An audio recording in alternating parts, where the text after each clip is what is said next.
Hello everyone and welcome to another casual review. Today I'm talking about Kronos Before the Ashes. I went into this game knowing nothing about it, and it turns out that this is a Dark Souls knockoff. I was talking to a coworker and he actually says that this is a prequel to the game Remnant from the Ashes. And he says it was originally supposed to be a VR game, but it got canceled, or maybe it was a VR game, but he told me that it was canceled and then they just made it into a traditional video game. It seems a lot nicer than what I know from traditional Dark Souls games. This is the first one that I've ever really played and beaten, but from other Dark Souls games, from what I gather, when you die, you have to go to your body in order to collect that experience and all those goodies that you have collected before you hit like a bonfire or a checkpoint or something like that. In this one, any XP that you gain is yours forever. No need to go back to your previous body. I don't think there's any way to fall off cliffs, however. There's not like many traps that will insta-kill you. I don't know, it just seems like a nicer, easier version from what I know, but maybe most Dark Souls games are like this, and this is just the first one that I've ever played, so I don't really have a good reference point comparing this game to other games similar to its nature. Attacks don't consume stamina, and I think from other games of this genre, attacks do consume stamina, so in this game you can just spam the attack over and over again because it does make the enemy stumble, and so you can kind of cheese this game a couple of times by just pinning people against the wall and just hitting them over and over again. Granted, this doesn't work for some of the slower weapons that you can pick up because they can break out of that staggering chain, but I like to use my spear all the time, and that has some really quick, long pokes. Just poke them over and over again, and that seems to keep enemies pretty staggered throughout the whole time. So if there's just one enemy, I typically didn't have too much trouble just kind of cheesing it that way. Granted, this combat always does have its exceptions, however. Sometimes enemies were able to break out of this chain. It seemed like I leveled up pretty fast in this game, even late game, where XP is supposed to be harder and harder to build up in 2 levels. I just seem to be leveling up pretty frequently, and you can keep it all the time. Every time you level up, you can choose to put 2 points in any of these 4 different stats, and I chose to put mine in my strength so I do more damage, and my vitality so I can take more damage. This has a pretty interesting age mechanic to the whole game though, and every time you die, supposedly you have to wait a whole year before going back into the crystals. So basically every time you die, you age 1 year, and this can have its pros and cons. It told me ahead of time, the older you get, the less effective your strength can be. So I made sure to put as many points as possible into my strength while I was still young and youthful.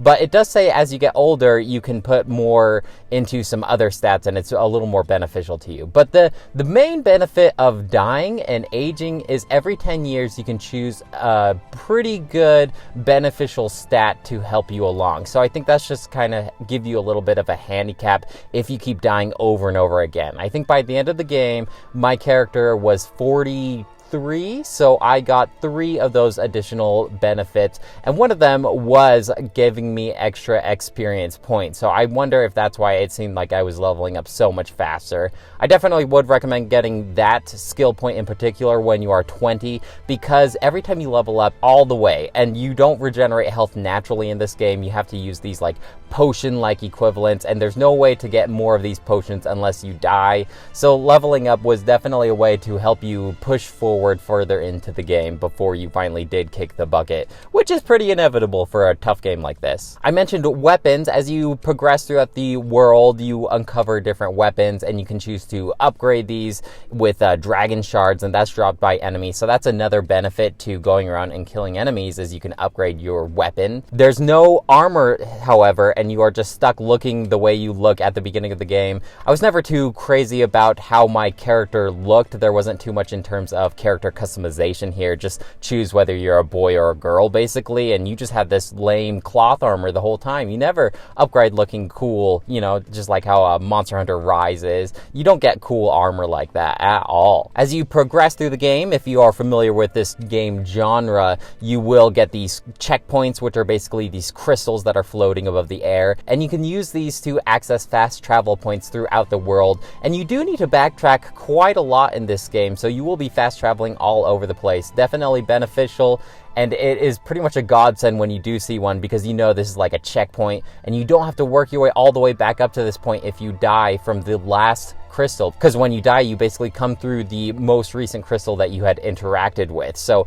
if you die when you're in the thick of it and there's no crystal in sight, you are just going to have to work your way all the way back through that map, which can be pretty frustrating because combat is more slow and methodical, and in my opinion pretty tedious. So I guess that is a benefit to have you, like, kind of force you to go through and build up more XP and get more of these dragon shards to upgrade your character and your weapon. The story it's basically like kind of piece it up together yourself. I was kind of, my take of it is basically it takes place in this post-apocalyptic world where this science experiment went wrong and kind of opened this portal to this other dimension in which evil came out and basically killed everyone.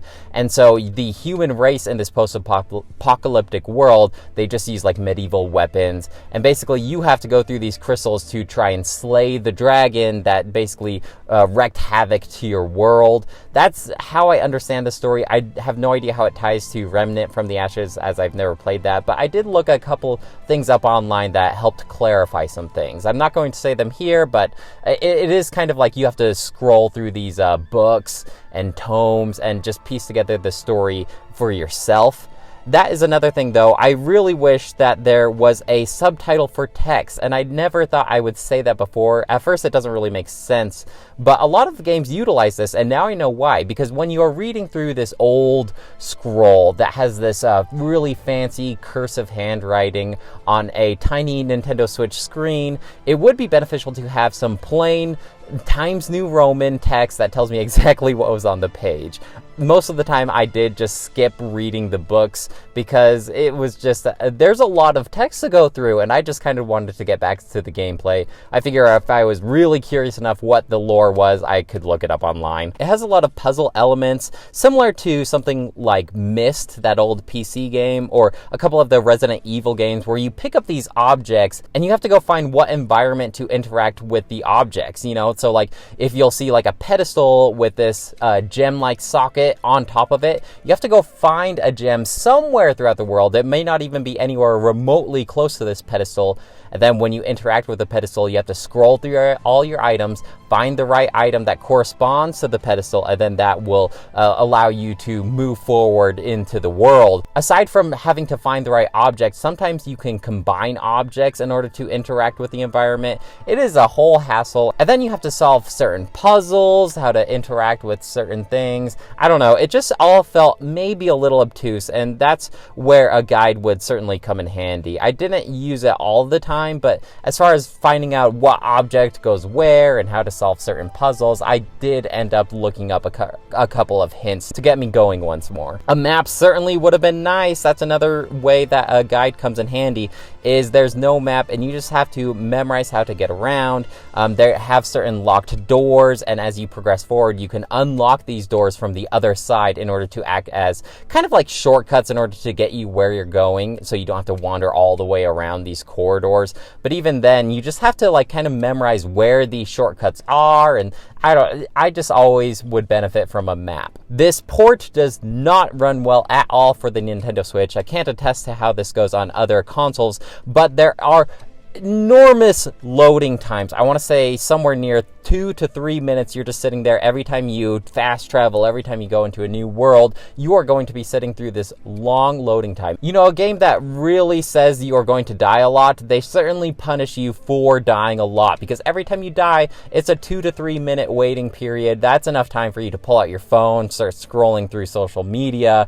You know, if you don't have any other devices, you may even start questioning your own personal existence. So that is a long loading time, especially if you're dying all the time. It was very, very frustrating to try and finish this game. There was a couple of times when I would just die over and over again, and I would just have to sit through that loading time.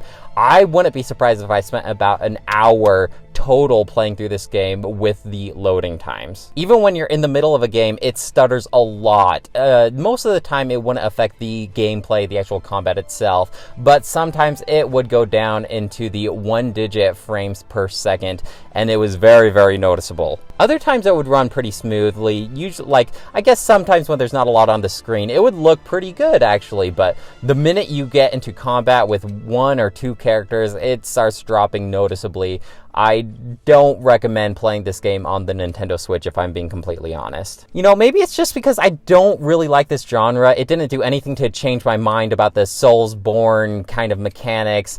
Maybe it's just nothing really made this game stand out to me in my mind. I mean, the enemies looked kind of cool, but it's definitely not something I will be thinking about days to come. It's just that, I don't know. I didn't really like it, but maybe if you're into Soulsborne games, you will get a kick out of it. Just try to play it on the PC or a better hardwired console, because it just wasn't that great of an experience for me.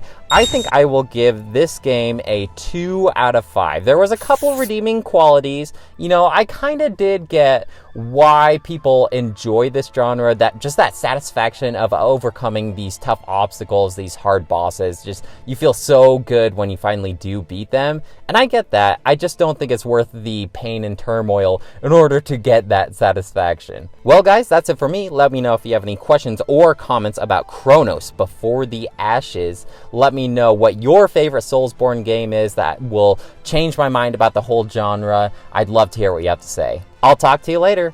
Bye!